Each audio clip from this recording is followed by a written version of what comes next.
హలాల్ హిందువులకు నిషేధం. అమ్మవారి సమక్షంలో హలాల్ చేస్తే మీరు మొక్కిన మొక్కులు అమ్మవారికి చెందవు. హిందువులు జట్కా అండ్ ముర్తాడ్ మాత్రమే చేయాలి.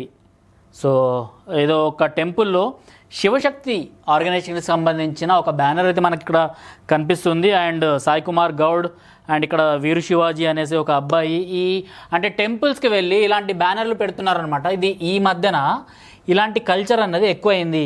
నిజంగా హలాల్ ఏంటి, జట్కా ఏంది అనేసి చాలామందికి తెలియదు.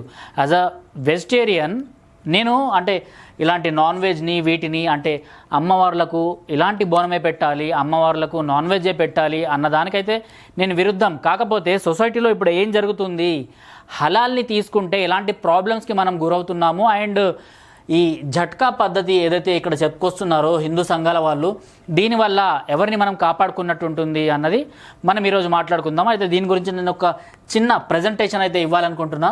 ఓకే, సో బోనం ఇప్పుడు కొన్ని రోజుల్లో బోనాలు అన్నవి మన భారతదేశంలో భాగ్యనగరంలో మొదలవుతున్నాయి. అయితే అమ్మవారికి మనం ఎలాంటి బోనం పెడుతున్నాము అంటే చాలామంది టెంపుల్స్కి వెళ్ళకముందు టెంపుల్స్ బయట ఎవరైతే అంటే ఇక్కడ నేను హలాల్ అండ్ జట్కా పద్ధతి గురించి మాట్లాడతాను. ప్రజెంట్ మనం ఇక్కడ ఫస్ట్ అయితే హలాల్ గురించి మాట్లాడుకుందాము. ఓకే, ఈయన సో అండ్ సో ఒక పర్సన్ అండ్ ఈయన ఇంకో పర్సన్.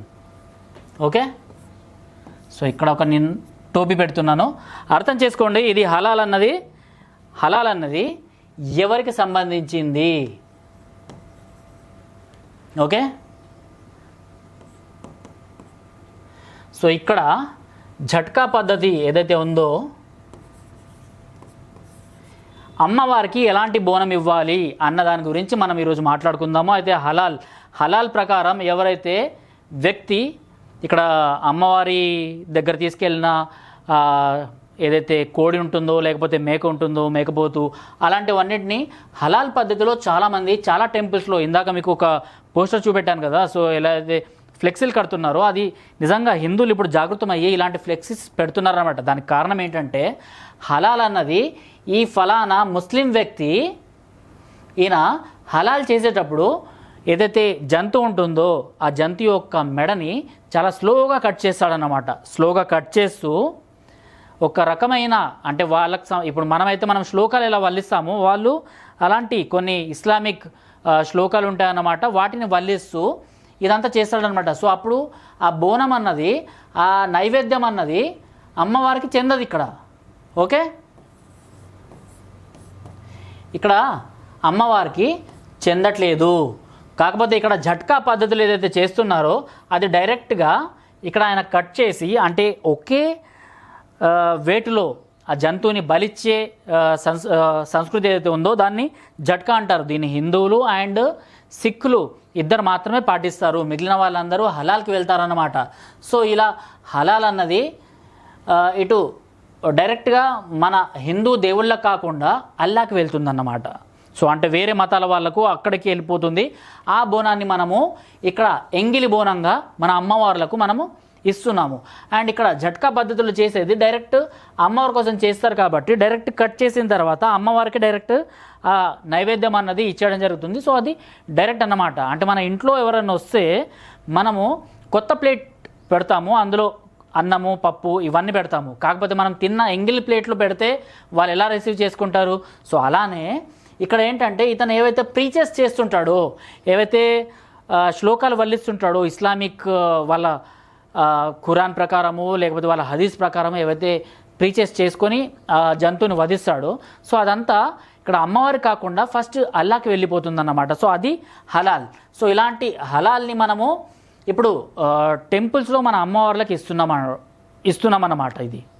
సో ఇది హలాల్ అండ్ జట్కాకి డిఫరెన్స్. అండ్ ఇంకోటి ఏంటంటే ఏదైతే హలాల్ చేస్తున్నారో ఇక్కడ జట్కా. ఓకే, హలాల్ చేయాలి అంటే దీనిపైన మన ఎకోసిస్టమ్ ఎలా ఆధారపడి ఉంది అంటే ఎప్పటి నుంచో మన భారతదేశంలో జట్కా లేకపోతే మన అమ్మవారికి బోనం లేకపోతే ఈ జంతు బలి ఇచ్చే వాళ్ళందరూ ఆర్యకటిక సమాజం వాళ్ళు ఉంటారు.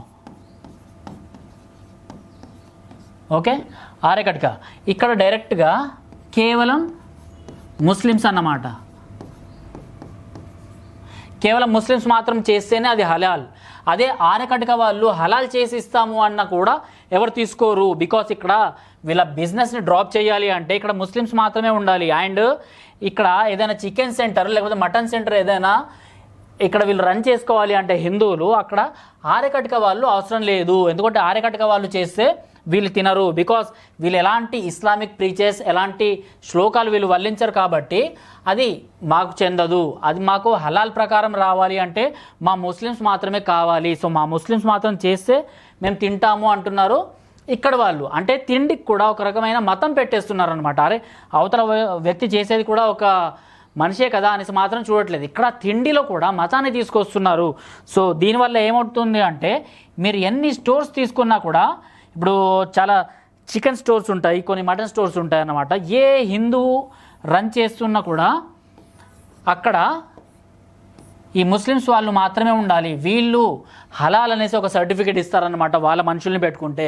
సో అప్పుడు మాత్రమే అది హలాల్ సర్టిఫికేట్ అయ్యి ముస్లిమ్స్ హిందూస్ అందరు తీసుకుంటారు.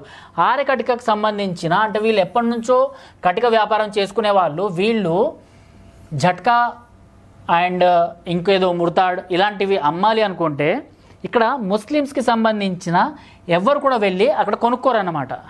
సో వాళ్ళకి ఏంటంటే ఇది ప్రొహిబిటెడ్, హలాల్ అంటే అది హరాం కిందికి వచ్చేస్తుంది వాళ్ళకి. కాకపోతే వాళ్ళ మనుషులు చేస్తేనే ఇది. సో దీనివల్ల వ్యాపారం పైన ఎలా మార్కెట్లో వ్యాపారం పైన ఎలాంటి ప్రభావం చూపుతుంది అంటే ఆర్యకటిక వాళ్ళు తగ్గి ఇక్కడ ముస్లిమ్స్ ప్రాబల్యం అన్నది పెరుగుతుంది. సో నువ్వేదన్నా చికెన్ షాప్ స్టార్ట్ చేయాలన్నా, మటన్ షాప్ స్టార్ట్ చేయాలన్నా, లేకపోతే ఇంకెక్కడైనా సొంతంగా ఇంకేదైనా ఇప్పుడు సూపర్ మార్కెట్స్ ఉంటాయి కదా, అక్కడ వర్క్ చేయాలన్నా కూడా కేవలం ముస్లిమ్స్ని మాత్రమే తీసుకుంటారు అక్కడ. ఎందుకంటే వాళ్ళు ఆ ప్రీచెస్ని వల్లిస్తారు. ఇక్కడ హిందువులు మాత్రం పనికిరారన్నమాట. సో దీనికి ఏంటంటే ఆర్యకటిక వాళ్ళ కడుపును మనం కొట్టుతున్నట్టు ఇక్కడ మనకు క్లియర్ కట్గా అర్థమవుతుంది. మనమే మన వాళ్ళని మనమే వాళ్ళ వృత్తి నుంచి దూరం చేస్తున్నాం అన్నమాట. ఇలా ఒక్కొక్క వృత్తిని మన హిందువుల నుంచి దూరం చేస్తున్నారు. ఇది హలాల్ అండ్ జట్కాకి పెద్ద తేడా. దీనివల్ల సొసైటీలో ఆర్యకటిక అన్న సమాజం ఏదైతే ఉందో అది మొత్తం క్షీణిస్తుంది. అండ్ అక్కడ చేయడానికి కూడా ఎవరు ఉండట్లేదు. బికాస్ ప్రతి ఒక్కరూ హలాల్ అనేసి అడుగుతున్నారు కాబట్టి హలాల్ ప్రకారం కావాలి అంటే ఈ ఆర్యకటిక సంబంధించిన జనాలు కూడా వాళ్ళు చికెన్ షాప్ స్టార్ట్ చేయాలి అంటే వీళ్ళ దగ్గర నుంచి ఒక సర్టిఫికేట్ కొనుక్కోవాలి. సర్టిఫికేట్ కొనుక్కొని ఇయర్లీ ఇంత అనేసి ఫండింగ్ వాళ్ళకు చేస్తుండాలన్నమాట. ఇదే ఫండింగ్. సో ఇక్కడ ఏంటంటే మైనారిటీస్ ఎవరైతే హలాల్ సర్టిఫికేట్ ఇస్తున్నారో సో వాళ్ళకి ఏమవుతుంది అంటే హలాల్ సర్టిఫికేట్కి హిందువులు ఇయర్లీ ఇంత లేకపోతే మంత్లీ ఇంత అనేసి ఇవ్వడం జరుగుతుంది ఆ సర్టిఫికేట్ కోసం.